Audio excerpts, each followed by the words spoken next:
Hello friends, welcome back to the ethical hacking course. In the previous videos, we explored a method to hack Wi-Fi network using WPS.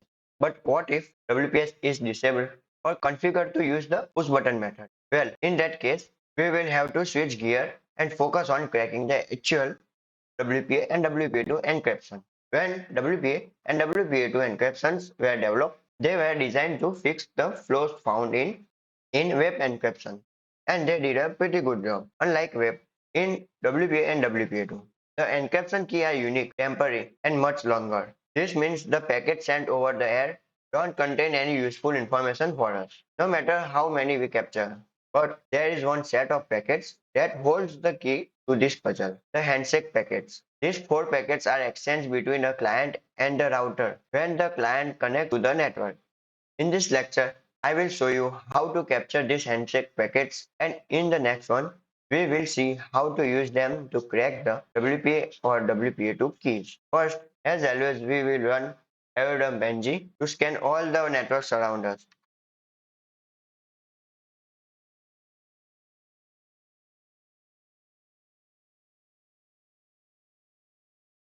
I have done that, and here is my target. It's using WPA2 encryption. We'll copy the MAC address because we will need it soon. Next, let's run Airodump-ng on our target network and store the data in a file, just like we did with web. Here is the command airodump-ng BSS ID, paste target network BSS ID, set channel.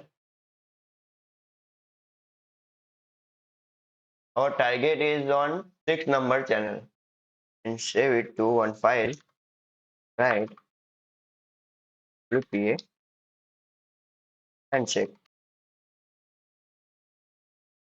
and our wireless adapter interface. 0. Replace with the MAC address of your target with the channel number. This command will monitor our target and store all the data in a file named WPA handshake. Now we just have to wait for a handshake to be captured. This happens when a client connects to the network.